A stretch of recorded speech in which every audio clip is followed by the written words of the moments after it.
Welcome back to the afternoon session of the summit. I hope you all had a good lunch and great discussions in the breakout sessions earlier. We will now move to our first panel for the afternoon, the Global Business Connections and Mobility in the New Normal, where we shall discuss moving from pandemic to endemic, healthcare strategies to revive the economy, vaccine diplomacy, digital passports and vaccination strategies, international trade for the uplifting of restrictions for sectors across healthcare, airlines, MICE and tourism. Our panellists this afternoon include the President of the European Chamber of Commerce, Mr.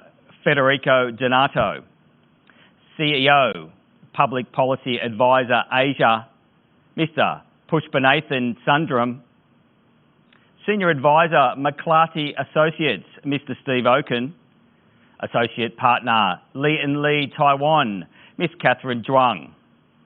Leading this will be our moderator, Mr. Victor Tay. Victor Tay is the Governing Council and CEO of China Asian Business Alliance.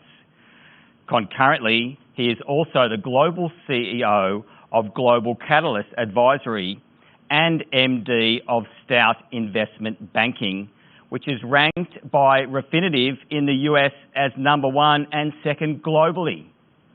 Victor is based out of Stout's Singapore office and focusing on Southeast Asia. His areas of expertise include corporate strategy development, market entry and expansion strategy, direct investment, M&A and transaction support. Victor is an Executive Fellow of NUS, lectures at the Civil Services College International and speaks regularly to the regional media on various topics such as trends, business issues, innovation, growth strategies, market expansions and M&A. He is a scholarship recipient at the University of Oxford EMBA program. Over to you, Victor. Hi, good afternoon, everyone, and welcome back to the RHT Kaaba Summit. And since morning, we actually have seen the three ambassadors and also at the plenary session talking about at the COVID backdrop, the US-China trade war, and also in terms of what are opportunities. And earlier panel actually spoke about supply chain resilience and as well as moving forward, what are the areas for focus. And I guess for this panel, the title itself may not have been doing much justice, but you could see that the topics that we are talking about is comprehensive.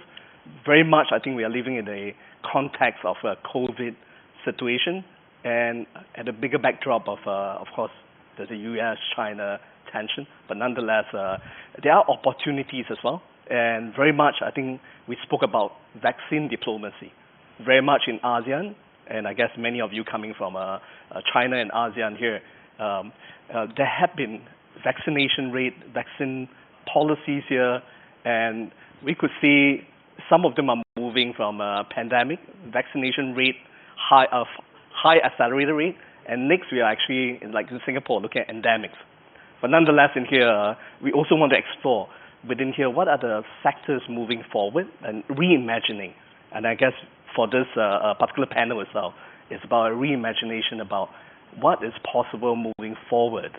And here it is, what are the sectors, what are the government policies, how would international mobilities and also business meetings, transaction be, and how are certain sectors will be moving forward for the next 3, 5, or even 10 years. Right, and together with me, I think that's been introduced by the MC, we had experts coming from various angles. From, I think we had Nathan, who comes from the ASEAN, also China ASEAN Business Association as well. He's actually the vice president here. Right. So before I go into Nathan to ask him about what he, maybe give us an overview over what ASEAN vaccine diplomacy, in terms of its policies, and also some of the regulations, etc. Perhaps we'll get some of the audience here to participate. If we can actually flesh out the poll, you'll see on the screen the poll here from surviving to thriving, global business connection and mobility in the new normal, right? Every one of you could participate and put in your comments here. It's a free-flow writing. And in here, use your QR code, key that in. I would like to hear from you. What you feel is this looking forward, gazing at this crystal ball, right? Looking forward in the next 3 to 5 or even 10 years. What do you think this new normal will be? How will life be? How will business be? How will industry be? And how will the government be, right? So if you could key in the QR code. If not, click on the URL. And we're going to pause here for 1 minute so that you can actually try to get access to this. And right after this, we'll actually go into our esteemed panelists to discuss this. And today's session, later on, I'll talk about, we had perspective from ASEAN, from China, and we had also from Europe, and that's where President of European Chamber of Commerce is with us, and also from the U.S. ASEAN perspective too, which one of the panelists used to be Governor of U.S. Chamber of Commerce, and also from the advisory point of view. And we also then will have our speaker coming from East Asia and be able to tell us about in East Asia there are zero COVID policies too, right? So therefore in here, if you could be accessing to this QR code and clicking in, do feel free to key in your comments on this, and we'll be using your comments as a conversational point as well, and as well as Q&A. Right, so with this, if all of you have been accessing it through QR code and the URL, if it is fine, we will then transit to Nathan. Right, yes, Nathan, perhaps give us an overview, especially that with Asia Policies Advisor, right? What is the current context of the ASEAN vaccine policies, the diplomacy part of things, and also in terms of the overall coverage? Yes, Nathan, please. Thank you, Victor. So it's a pleasure to be at this meeting. Let me just start off with the situation in ASEAN. So as you know, that ASEAN was affected by SARS in 2003, and that was a very steep learning curve for them. Then in fact, they set up a number of networks to address future pandemic, and that is actually helping the region. For example, they have a network for public health emergencies, ASEAN Risk Assessment and Risk Communication Center, and even ASEAN +3 Rice Reserve. So all these processes they have established in 2003 is actually helping them in terms of coping with the COVID situation. But one thing is missing, I would say, is the critical stockpile of essential medicines. So perhaps this is something that ASEAN will have to look at. In terms of the response, right, I mean, ASEAN health ministers, in fact, met on the 30th of June to discuss the COVID threat. And it was followed by other key ministers who were involved in their specific meetings like trade, agriculture, labor, and so on. Even the ASEAN leaders met on 14 April in 2020. So why is this important? I mean, some of them will say this is just talk shop, but I think it's important because ASEAN has given a message that it's not turning inward and it's open to business and trade despite their supply chain being affected. The ASEAN will ensure flow of essential goods and services. Here I must also mention food security and food sustainability are also amplified. And of course, ASEAN wants to show that its productive capacity will be maintained and it will minimize any disruption. And it's willing to cooperate with the international community in terms of combating COVID-19.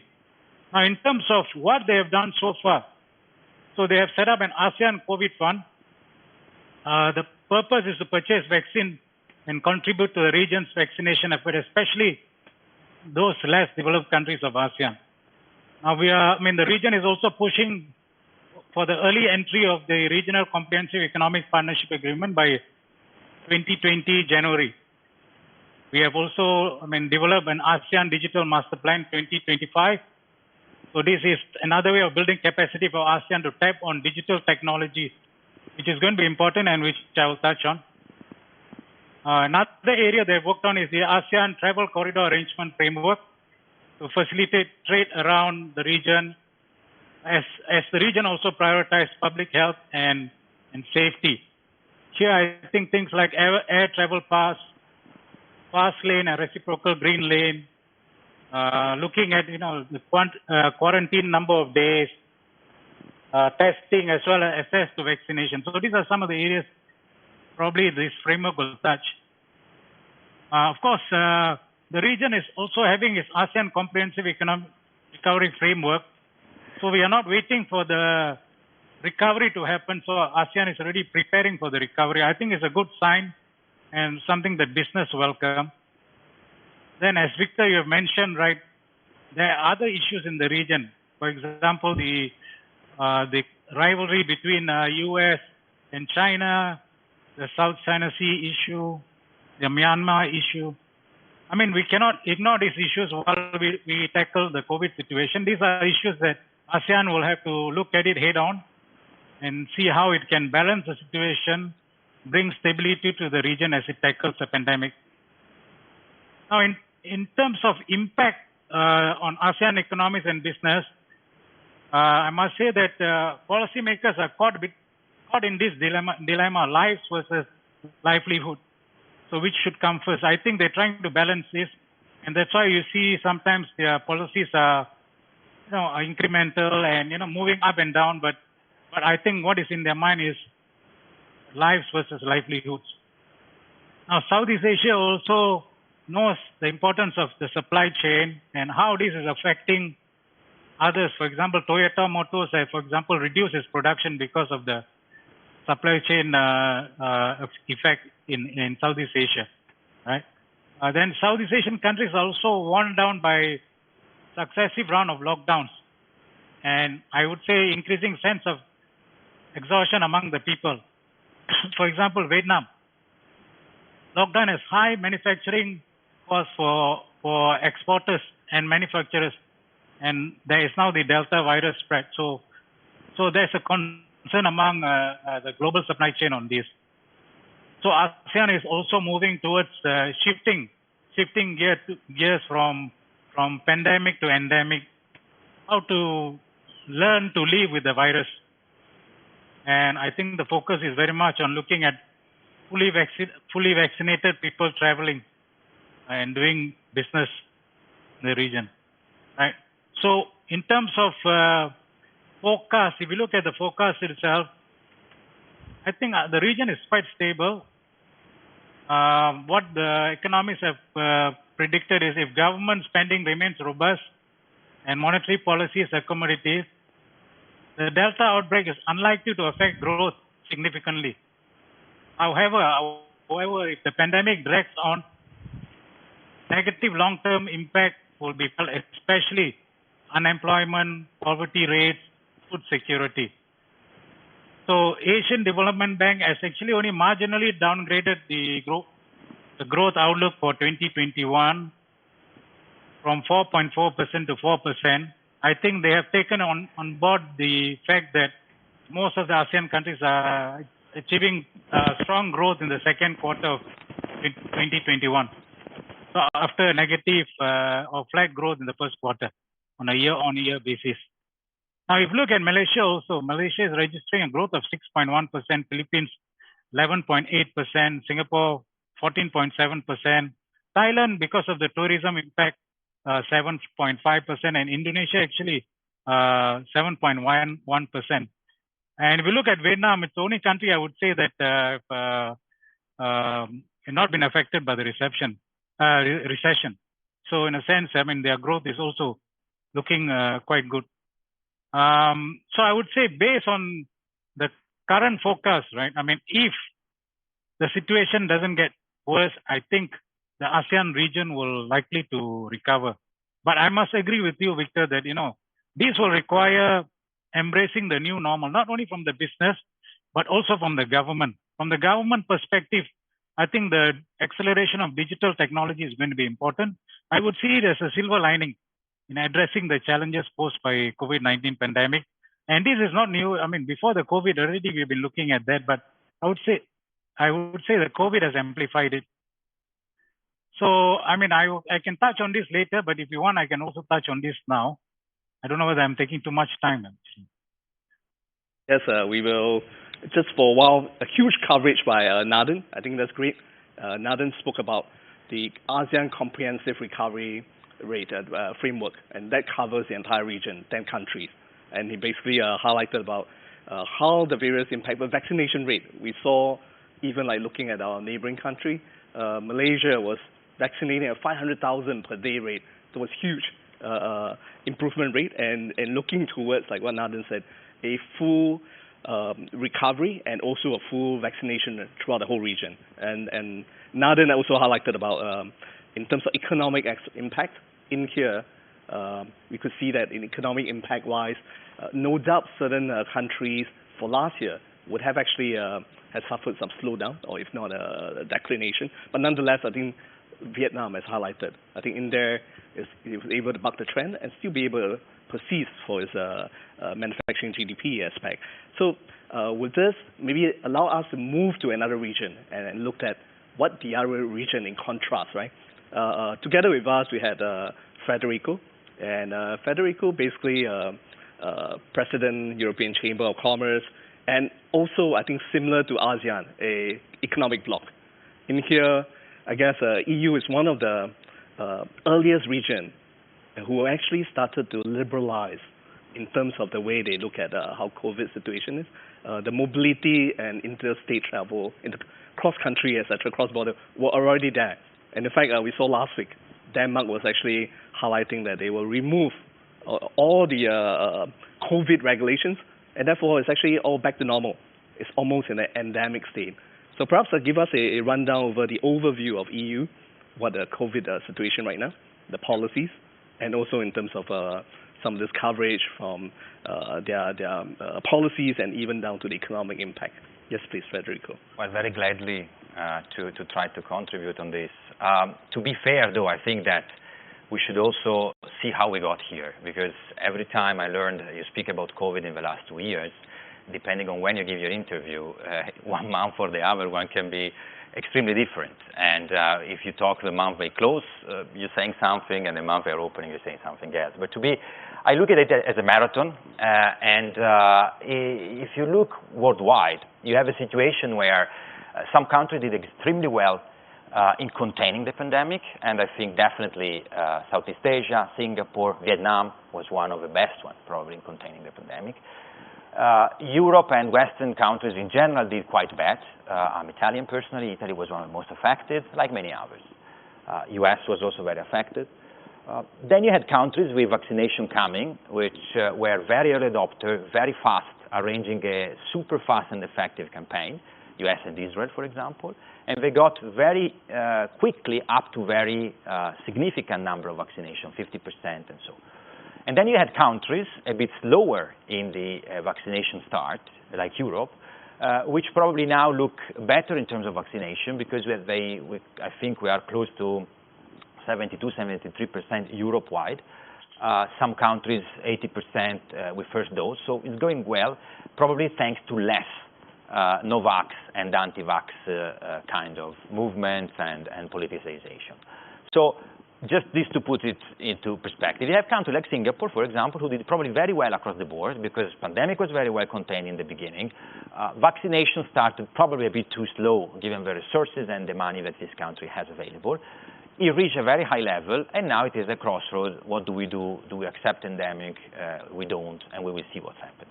Europe nowadays, as you said, it's open. Many countries removed the restriction, as you said. Denmark. I was there myself 1 month ago. I do have to see. Generally, I traveled a bit around, and for what I hear from companies, from friends, from members and clients, I think it's pretty fair to say that people are living with the virus.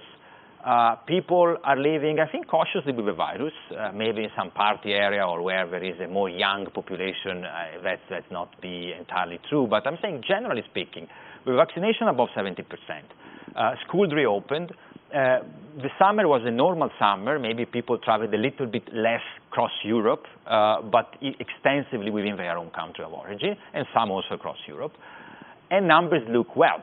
Now, I want to be cautious because autumn is starting and winter will come, and I think that's crucial to monitor for countries that have seasonality of that type, what's happened then. Because even last year, if you wish, summer looked great, and then autumn and fall were a terrible surprise. But I have to say now vaccination is the new kid in town, which is changing the whole storytelling. If I may be slightly provocative, I come here today with a motorbike because I'm a rider and I love to ride motorbike. And because I'm below 65 and because I'm fully vaccinated, I have much lesser chance to have to get COVID and die from COVID than by a motorcycle accident. That means that actions that we do every day are much more dangerous than this one. I don't mean to play it down. We have to be cautious. We have to, do the vaccination, the sanitizing, and so on. But we have to go back to life. And we hope that back to life because we owe it to the families, to the mental sanity, to the children who have to grow up, to the companies that have to do business. In Europe, it seems like that. It is a tremendous effort. I think that Europe has probably one single advantage that nobody else has today. Europe always tried to remain open. But that's because closing among countries will mean saying Europe doesn't exist anymore. Because it will say Schengen doesn't exist. It will say that the inner meaning of being Europe and European Union and being European will be hindered. The luck is that the majority of the trade that the European countries singly do is intra-states, Italy with Germany, Germany with France, and so on. And so that's held because it is about the DNA, even if you can be more a pro-integration, more or less a pro-integration, but it's a matter of fact that Schengen is the foundation of Europe. Saying we don't travel among countries, it will mean Europe doesn't exist anymore. So I think that's, with this political idea in mind and what we call the Green Pass, which is this document, vaccination document, that permits you to go around, to take the train, to take the plane, to go into restaurant is required now. For some people is a big intrusion to freedom. For some other people is actually the manifestation of freedom itself because it allows all of us not to go back again in a lockdown. So I think, in a nutshell, over 70% for a 300 million people continent, I think is quite remarkable. We started slow, but we caught up, I think. That's true quite across the board in all countries in Europe, and I'm very hopeful that this will allow us not to go back, but we, of course, have to remain vigilant and try to go ahead. Right, thanks. So 70% of the 300 million population of EU are vaccinated. Fully vaccinated. 72 or 73, yes. Right, and with this, I think the cross-border travel is already liberalized, and everyone had a green passport when it comes to that, right? You have to apply for green passport, and you have to be double vaccinated, and then you can go around. Yes, and life has to go back to normal, and that's what you hear from a European perspective. And I guess that brings us to the U.S. perspective of it. Steve used to be governor, president of U.S. Chamber of Commerce, and very much looking at U.S. and ASEAN relationship as well. Yes, your perspective, please. I think so. To start, you have to understand why ASEAN is so important to the United States, and there's three reasons for that. First, it's a really important market because it's a growing market. It's symbolized by the VIP countries, right? Vietnam, Indonesia, and the Philippines. Large countries with large populations, growing economies, and young countries that are going to have that demographic dividend pay off, where you're going to have people moving into the workforce, where you're going to have very unique companies created, where you're going to have a very growing middle class with a very large domestic market. So it's a great market from a business and economic perspective. From a geopolitical perspective, Southeast Asia has probably been never more important, certainly in the last 50 years or so, as a result of the U.S.-China trade tensions, and where now the focus is on having resilience in your supply chains. You're not thinking of offshoring so much as you're thinking of friendshoring, right? You want to put your supply chains where your friends are. And from a United States perspective, almost all of Southeast Asia are friends of the United States: Singapore, Malaysia, Vietnam, Indonesia, Philippines, Thailand. And so you have a place where you want to put your supply chains. And then, the biggest crisis we face as a planet is the climate crisis that's now upon us. And Malaysia and Indonesia in particular are climate superpowers.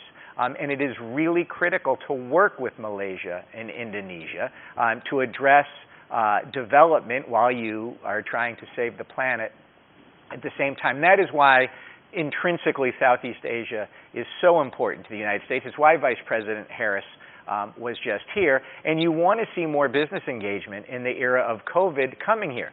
But the problem is there is too much risk in the system to do business travel yet. You can have all the vaccine passports that you want, but if you have a CEO or a global leader, regional leader of a company coming to Singapore, coming to any other country, and then all of a sudden they get grounded for 2 weeks because they've contact traced and come into contact with somebody else, they can't take that risk that they're going to be away from their home market for 2 weeks. So it's not just about the PCR test. It's not just about the vaccine passports. It's ensuring that you can have the health of people protected, the health of the citizens of the country you're visiting protected, while your business remains protected. And until we find that balance, you aren't going to see the type of travel that would be occurring because of the uncertainty around future COVID restrictions, not necessarily what you have in place today. So thanks very much. So we understand why U.S. had actually looked at ASEAN, a economic bloc that's in terms of supply chain of essential importance, and also understand that in terms of foreign direct investment into Asia, ASEAN itself is the largest investment from U.S. And in this case, it almost eclipses the second largest, which is Japan, by almost 3 times, right? In this case, and at the same time, the entire ASEAN here is a maritime silk route with connectivity where I think million barrels of oil, energy actually flows through here. So it's a critical sector.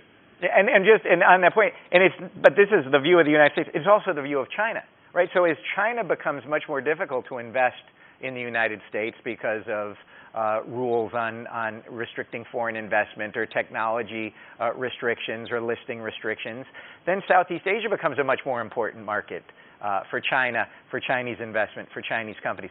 So ASEAN is really in the position, probably globally, to benefit from the U.S.-China trade tensions, to benefit from the economic and climate crises that we face today. But the question is, can ASEAN and its individual member states put together the types of policies that will enable them to leverage that opportunity as much as they possibly can? Yes, and that's a session topic about ASEAN being the number one production base and also at the same time being the demand base as well as a common market. So in this case, as we talk about China and also in terms of Asia, I think maybe that brings us to Catherine. Catherine comes from Taiwan, and therefore, by itself, I think East Asia has a different policy when it comes to COVID. We saw from China, Hong Kong, Macau, and even in Taiwan as well, 0% tolerance for COVID, and in this case, rather stringent, and have been great performing in terms of the COVID infection rate since last year till now, right? So maybe Catherine, give us a bit of a rundown of what's happening in Taiwan and if possible in East Asia as well. Yeah, Catherine, please.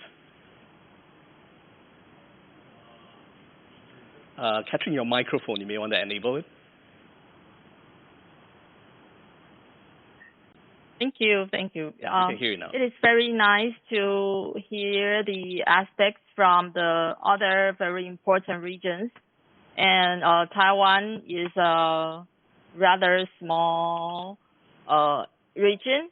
So I will share our special example with the audiences. So I have prepared the slides. So,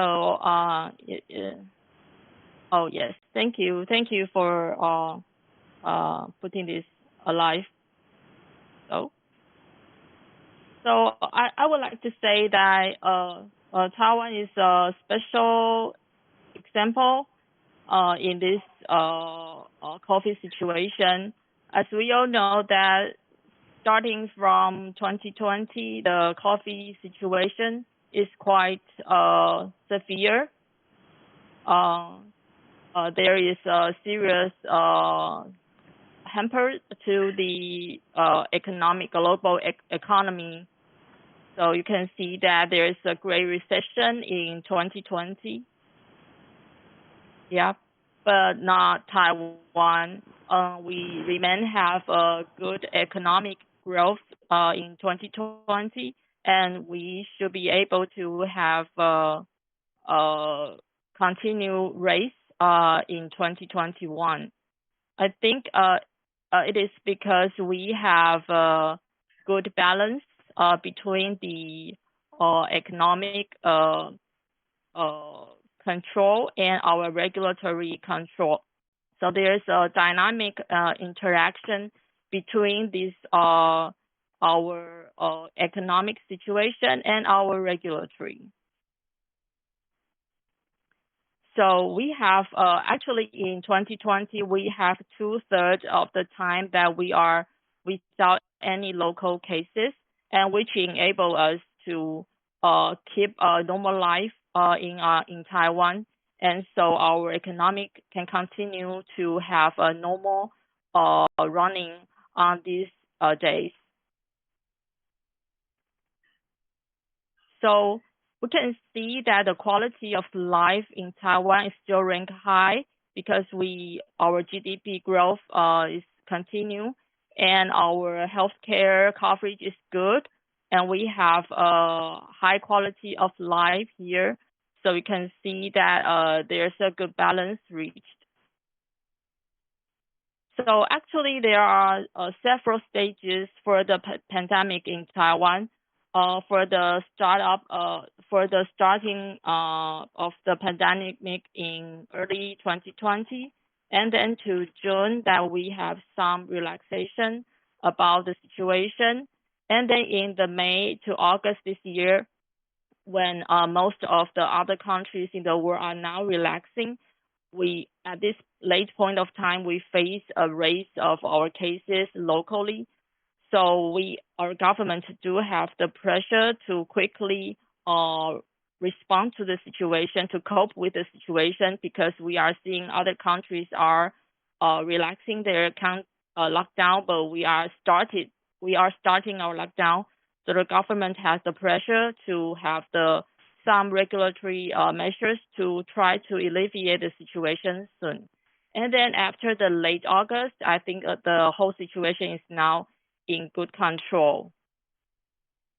Okay, so in early last year, you can see that our government has a very quick and early response to border control.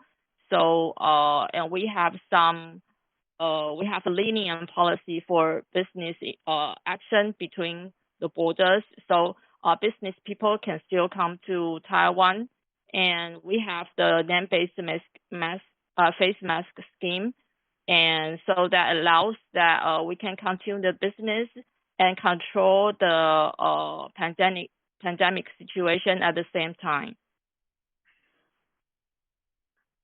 So we have this face mask systems to allow that everybody has the face mask, and then we do have successful combating in the first wave.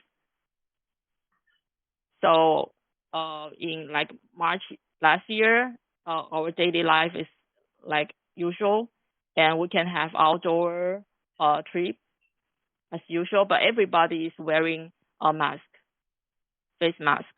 And then in June last year, I think everything's back to normal, because only that you have to wear face masks in some public places, but everything is quite everybody comply with this rule. So we have self-discipline to ensure our freedom. You see that the year-end party last year, everybody is wearing the mask so that we can have party and daily local life as usual. So, okay. So after this year's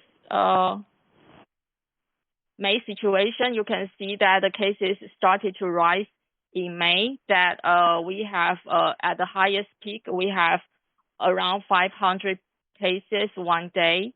That's our peak. So so at that time, we started to have more control over the our local environment. That we closed our cinema and gym, started to work from home for these 3 months, and school are closed. And but actually, we have our daily life is not impact so much because other than the above, we can still go to the stores and have normal life. And to cope with the business needs and the local health needs, the government has quickly responding to the needs of the people. For example, originally telemedicine is prohibited in Taiwan, and the government quickly relaxing relevant rules in May. And actually, although the digital mechanism is not new, but we do have rare remote hearings. But the authority also published the remote hearing rules in early June to cope with the situation quickly. I would say that the government tried to quickly respond to the situation in May and June. So there are high compliance of our outdoor masks. So everybody obey the rules. So now we can see that in the past, you can see that from 2020 there are low cases, and we have a high peak in May and June, and then because we are able to control it well, so now we are back to almost 0 cases per day. So so we are now soon back to normal. So I would like to say that because there are you have to sacrifice something to have this business can be well developed. So we do need to sacrifice some of the freedom, but we are able to maintain our business. So that you can see that through this table that we are still having many people coming to Taiwan to do business through this our airport's records. So so I would like to say that there is dynamic interaction between different situations in different countries and different era. From my short summary of the Taiwan situation, you can see that the vaccination is not that needed in 2020, and that is why that we do not have the incentive to have the vaccination early on. But since May this year, because as show the table that there is an outbreak of COVID in Taiwan since May this year, so the government has the pressure to start the vaccination after that time. So now we are now around 40% vaccination of our first dose. Considering that we started to do that in the middle of this year, I think that the coverage rate is okay. Yeah, because we catch up late. But the government is now trying their very best because they have this pressure comparing to other countries. So they are now speeding up the vaccination in Taiwan. And they have purchased a lot of vaccination. They have these agreements ready, and we have a lot of donations from other countries and COVAX. That I think that it will help us to better control the situation and so that we can maintain our business and our economic growth going forward. Yeah, that is my presentation of the Taiwan situation, the unique example for reference. Yes, thank you, Catherine. And I think that's a good rundown where Taiwan's experience is almost representative of what East Asia is, very much driven from the government. Strong regulation has been highlighted, and within here, vaccination mandatory, and which after they move into even changing regulation as highlighted, telemedicine, and even down to schools and all the rest, right?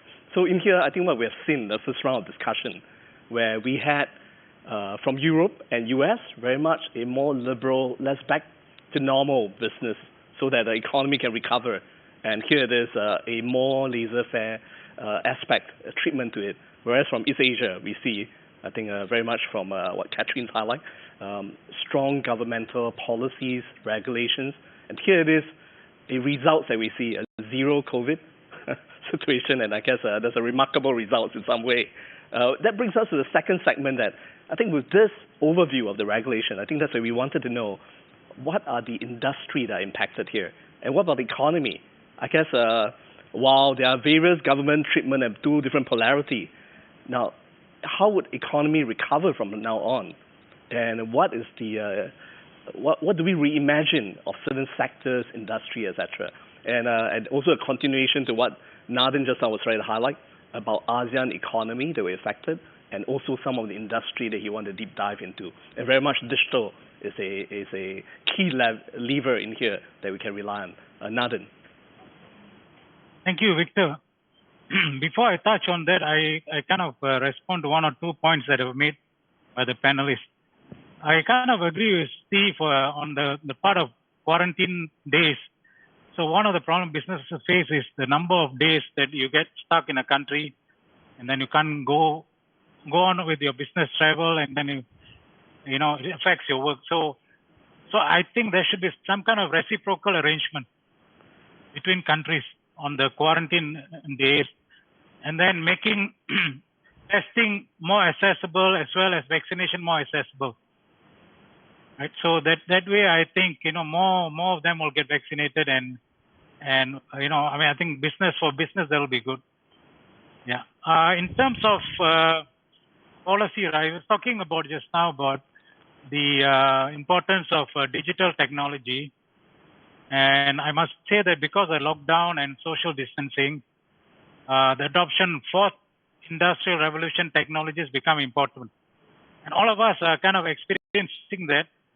Work from home, remote learning, telemedicine, and other novel forms of service delivery.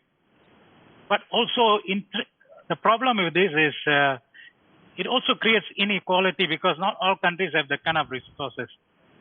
So this will add on to the digital divide that ASEAN is facing, right, as well as in Asia. So I think as we tackle this, we also need to address the digital divide part. Now, another aspect I think is in the short run, with greater automation and robotics, I think low and middle skill jobs will be affected. So how do we, enhance the skills of this section of the population so that they can do higher skill work? But I would say in the long run, digital technology will definitely help in economic inclusion, increasing connectivity, improving agriculture income, as well as micro, small, and medium enterprises. Now, for example, smartphone would enable new type of education. I think Catherine also mentioned about telemedicine. I would say add on things like online courses, virtual classes, and so on. And then blockchain technology would increase cross-border financial transaction and logistic security. And it will even help poorer countries of Southeast Asia, which is underdeveloped. So I think there are a lot of policy options to look at. But one thing we need to prevent is the nationalistic policies of some countries. So because of the crisis, right, if you look at some countries, the bigger countries in Southeast Asia, they have some nationalistic policies in terms of tackling the pandemic, making sure that, the domestic sector is protected. But I think that needs to be carefully weighed, right? I would say also in the long run,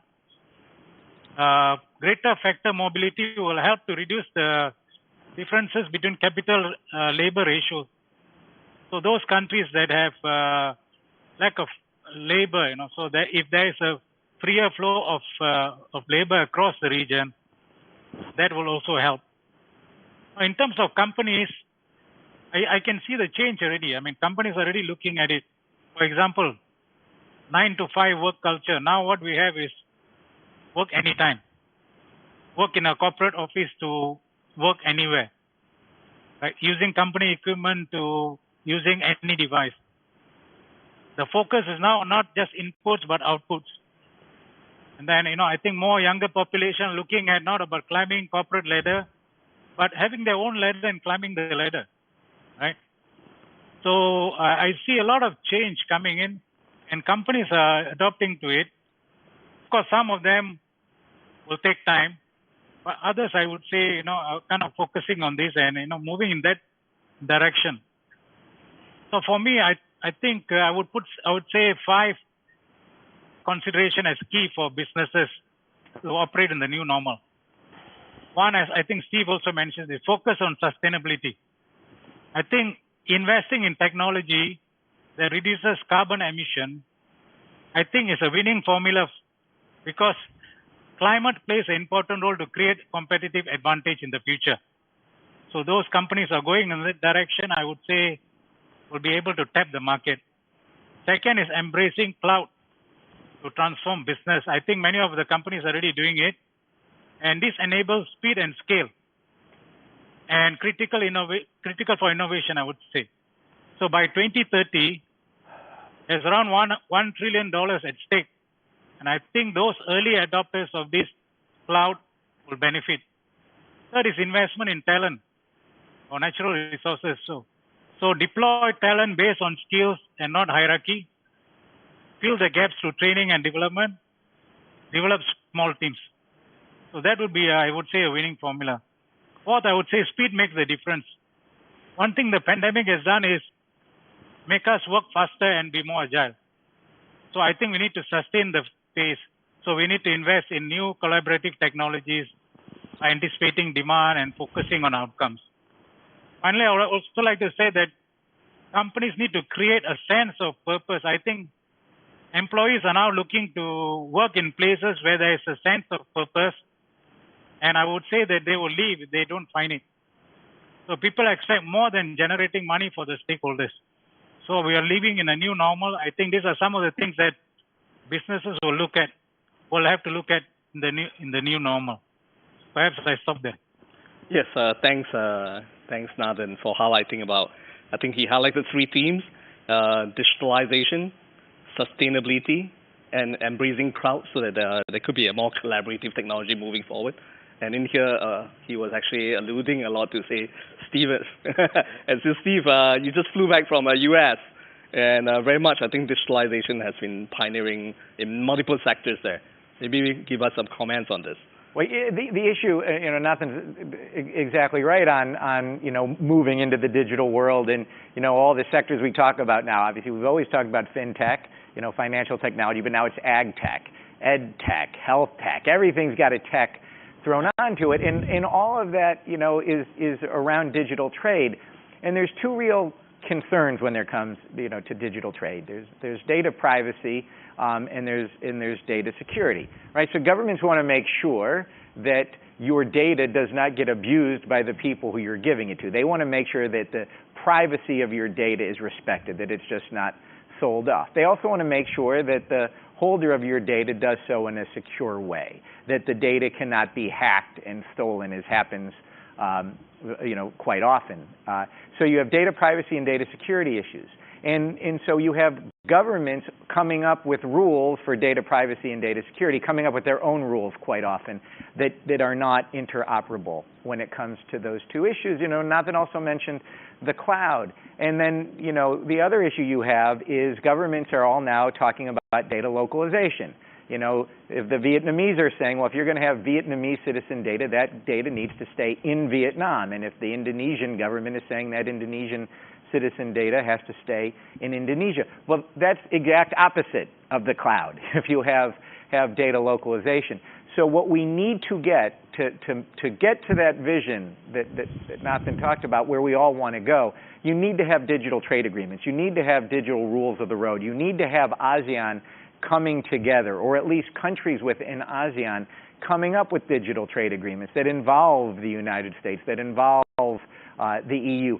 Hopefully, we are going to see that happen. Hopefully, we're going to have some digital trade agreements building upon what Singapore has already done, what Australia has already done, what a few other countries have already done. But until we get there, until the policy is in place to protect data and ensure companies can take advantage of that cloud, we are not going to get to the vision that the pandemic has accelerated us to, with work from home and working from different locations and from ordering online and all of those other things that we've so gotten used to in the last 18 months or so.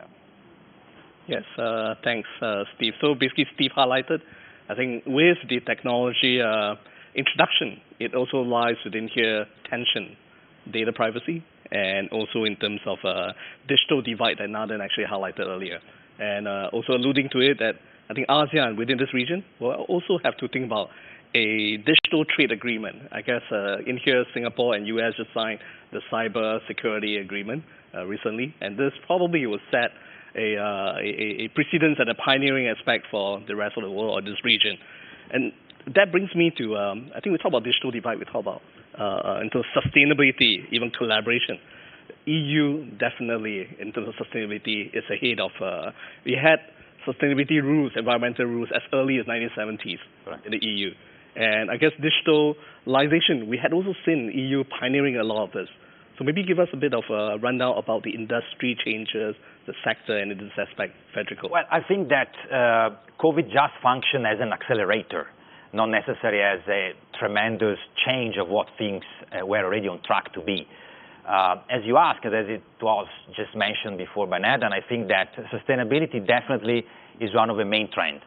And what I'm most pleased about, you referred to the 70s, yes, the sustainability or so-called the green agenda in Europe has been very big and started very many years ago, back in the 70s. I remember growing up in the 80s, in the 90s in Europe. What I'm really happy to see, and I more and more involved, more recently I also joined Global Compact chapter here in Singapore. The chamber I chair has a massive program on sustainability, a business award on sustainability, so we're trying to do a lot there.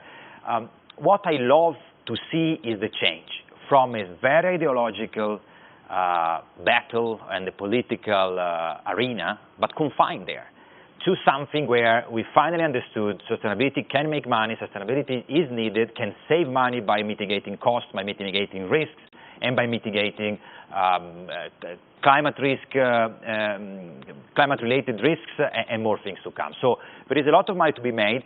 There are jobs to be made. And I'm very happy to see that even Singapore now launched a very ambitious plan, the Singapore Green Plan 2030. I think it's something that we are looking with a lot of curiosity. I have to say I'm very proud that in the last 3 years alone, our engagement with Singapore government has increased tremendously in the talks on electric vehicles, in the talks of many other, on plastic recycling, and that's also true if you think that even at ASEAN level, at the presidency of this year, sustainability is a focus. So I believe that this increased massively during the pandemic, as fast and as much as digital probably, because both these trends were there, and I remember endless conversation in trying to say how we help companies to be more digital, how we help companies may be more sustainable. It happened. It happened with COVID accelerating this, and I think that's at least a positive outcome from something very tragic and very complex. But before we move on, I wanted to make just one side comment in which I really believe in. The business is important. The numbers coming out of businesses are important. We lived with the illusion that work from home can solve the issue. We live with the illusion that business as usual can go ahead. I have my serious, strong doubt on how much creativity you replace working from home, how much you train your younger people who are 25 or 22 coming into the workforce.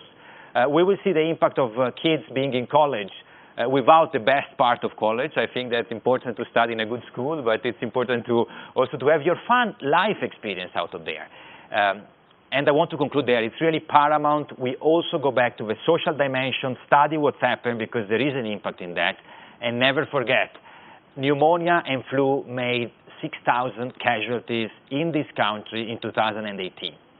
It was 6,000 casualties in Greece, I guess, in 2018 versus 10,000 since the beginning of the pandemic in Greece. I'm not saying it's not important, but I'm saying we have also to move on, provided vaccine work and vaccine defend us from mutation. Yes, thank you. So that gives us a timely reminder about vaccine policy, and having vaccination will allow the society to slowly open up and also businesses back to normal. And that brings us to, I think, Catherine to actually talk about East Asia. I guess hearing from about digitalization, sustainability, and how businesses and industry has transformed. Catherine, you may want to comment on this.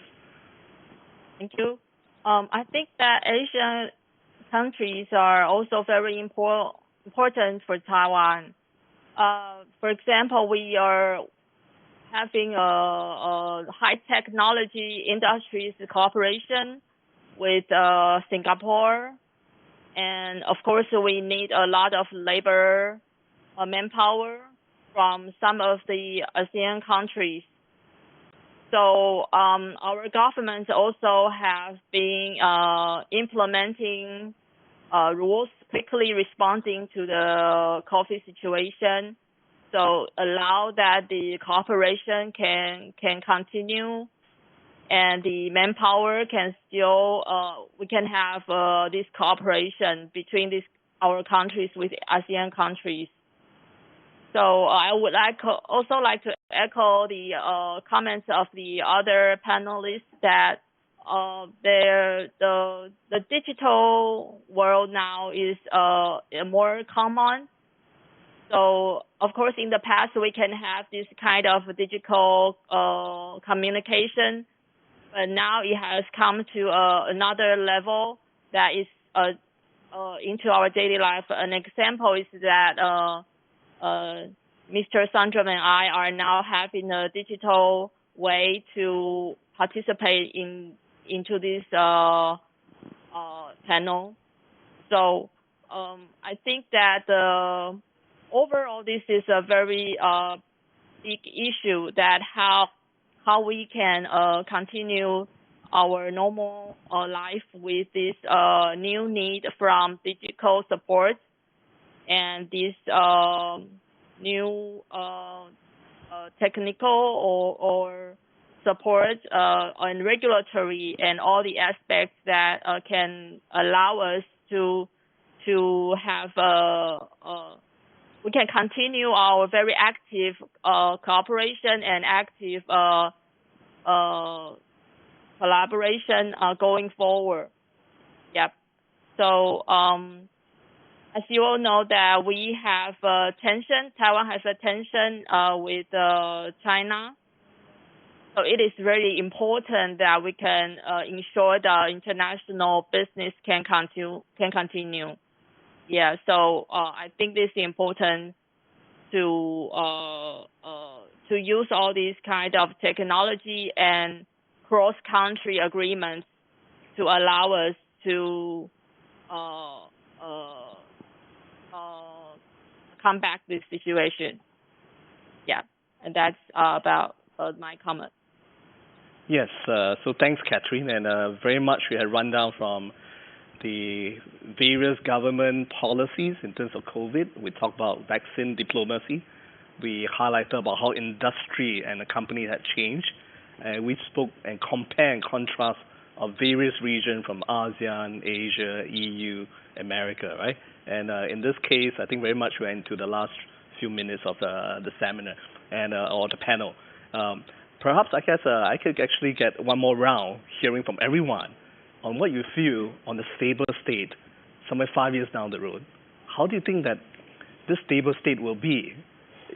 Would it be as pursued now, traveling, PCR, tests, crossing customs, having to do the SHN and the quarantine, right? It takes a bit of imagination. Would it be that most of it that maybe no more traveling is not required? Let's do all Zoom, just like what we are doing right now, virtual space. Even Mind's industry can be replaced with in a green studio like this, as we actually talk, and with audience participating.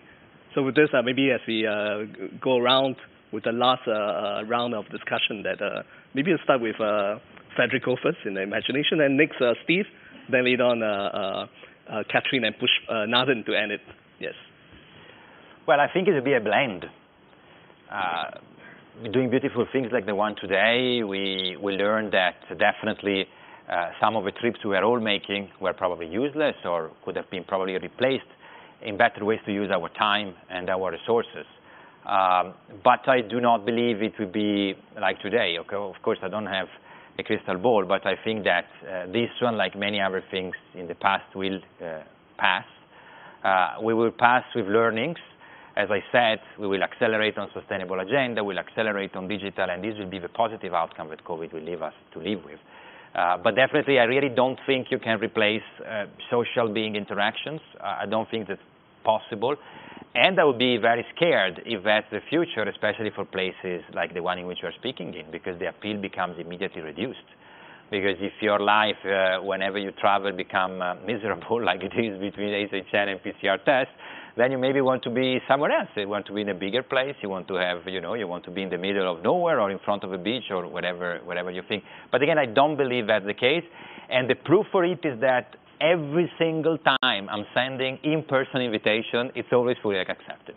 People, when you invite them on something today, they're just, finally an in-person meeting. So I think that's the beauty of human being interaction. That will stay complemented, of course, by resources, and the beauty of having guests at events that come from very far. In the past was perceived as something, the guy's not coming, so it's less important. Now, it's not true. Important is to have the quality of the event. This hybrid will stay, but this won't replace, I think, the experience, as I was referring before, of the kids in campus. It won't replace the interaction in office, the creativity you have to produce, that in the end of the day, you need to feel the people, you need to see the people, and that's my very personal view. I hope the trips are already back in many places. With vaccinated lane, like the one we have with Germany. I'm very happy again, there is a European country there. ASHN are being reduced. ASHN can be served at home. So there are already, indeed, if you put it in a longer term perspective, massive and giant moves ahead, because you're already at ASHN at home from half of Europe, for example, vaccinated lane, and this could be already much better, provided that we're still on a still walking on eggs in a way. So let's see, I referred to the marathon in the beginning, but we don't know at which stage of the marathon we are actually. Right, industry will change, sector will change, but it is essential for human interaction. Yes, Steve. In a way, I think the pandemic's almost going to be irrelevant to the decisions we make 5 or 10 years from now, and it's going to be based on the environment. What are your greenhouse gas emissions when it comes to getting on an airplane and going to a conference or traveling for work? What's going to happen when it comes to pricing on carbon border adjustment? What's going to happen when you start doing life cycle analysis for all of the products that you use? What's going to happen when you start having to calculate Scope 1, Scope 2, and Scope 3 emissions? All of that is coming now. And if not 5 years from now, 10 years from now, that is what is going to drive the decision making. And so yes, we're going to get past the pandemic. It is going to be painful. It's already painful right now in having to comply with all these restrictions, and it's going to ease up. But I'd be much more concerned about the environment and how my life is going to change because of that, to make the planet survivable, as opposed to what the pandemic is going to leave us with 5 or 10 years from now. Yes, and Catherine? Catherine, your comment, please. Yes, I think that things have changed forever. Yeah, because as the other panelists have commented that, going forward, we will need to put this into our consideration. This is now an important factor for every aspect of our decision. So, although I'm still quite optimistic about the future, but this is something that's going to change our life forever in the future. Yeah. And Nathan? I'm also very optimistic of the situation. I think as human beings, we'll learn to live with it. and we will find a way to restructure the way we do business, we do social interaction, we do other things. And I must say here that our medical advances are very, I would say, very much there, and compared to the days of the Spanish flu. So I think we will make the kind of progress in terms of addressing the issues. But I must say that the economies cannot stay closed. They have to open up, and they have to take the kind of risk, calculated risk. So that's what I think livelihoods are going to be very important as we look at life itself. So I think that is important. And I also agree that the sustainability aspects will be very important because, you know, the next 2030 we will be looking at the sustainable goals again. There's going to be a food summit in another 2 weeks' time, a week's time probably, yeah. And there's a lot of issues. So how do we produce food, for example, sustainability? And Southeast Asia is a very important aspect of it because if there's an environmental disaster, Southeast Asia, which is low-lying, will be affected. So this is going to be a very important aspect that we need to really look at. So I think while we look at the pandemic, we also need to look at the environment, sustainability issues, and how to do business in the new normal. I think is going to be very important. Yes, so thank you everyone that we had actually moved across from sectors to government policies, and at the end of it, we heard that digitalization, sustainability, collaboration important. Nothing will replace over human interaction, which is essential. And I guess looking at history itself, we've seen how in the past from the Black Plague, Spanish flu, SARS, H1N1, and to COVID right now, mankind has many times triumphed over it. And with that, we've seen catalysts of new industries and also transformation of businesses. So in this case, I guess it is in the darkest moment in humankind that we actually see where we shine the brightest. So with this, I guess let's give a round of applause to all our panelists here who actually have given all of this essential point. Thank you. Thank you.